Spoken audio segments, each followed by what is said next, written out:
hunger continues, not just for days, but for weeks, months, years. You cannot get rid of it. And the other continual feeling is the constant cold. Terrible cold.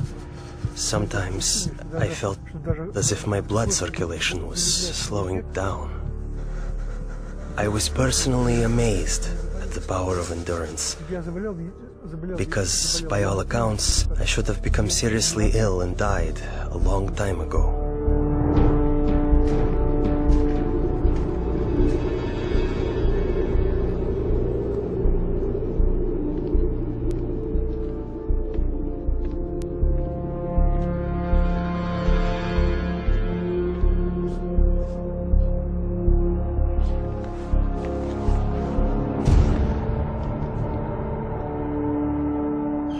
One night, I was thrown into a cell with a broken window. The KGB was determined to do an experiment and freeze me. Later they would say he broke the window in his cell and died of cold. I felt despair. I thought to myself, has God really left me? Am I really forgotten and neglected? Have my years of suffering been in vain? And in my despair, I began to pray. I usually pray silently, but this time I started to appeal to God out loud. God, have you left me?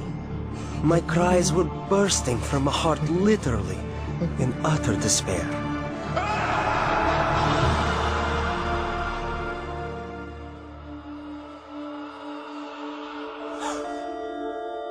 One night I had a dream.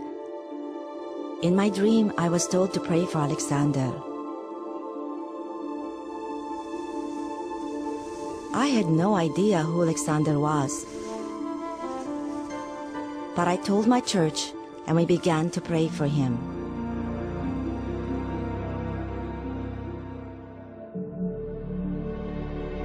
And right then, I suddenly felt a palpable physical warmth. Not the kind that comes from a heater, but like when a mother draws her freezing child to her breast and warms him with her tearful breath of compassion.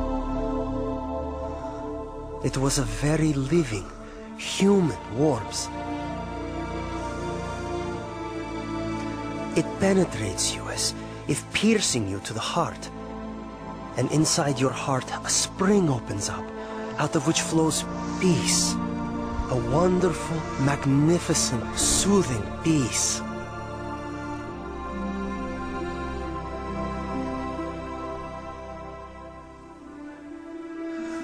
I felt a very loving, brotherly touch. Someone's caring hand touching my shoulder.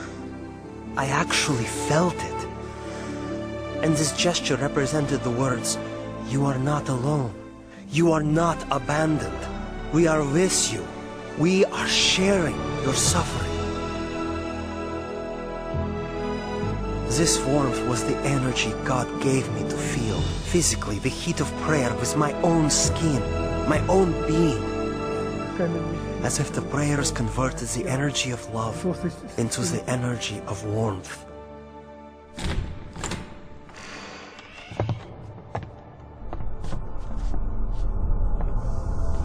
In the morning, it was a shock to my executioners.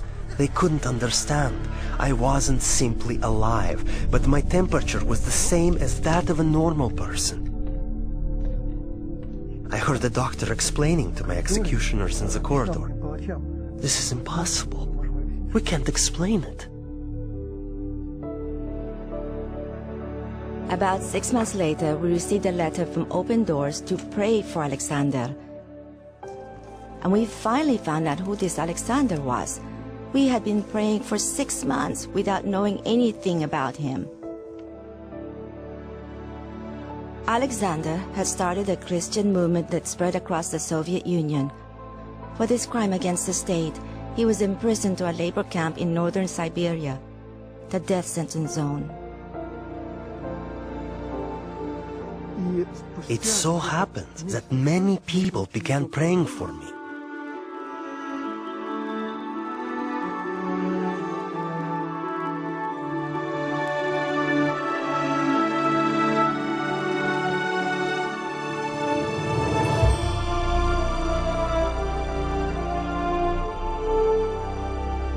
And that was exactly when they released me.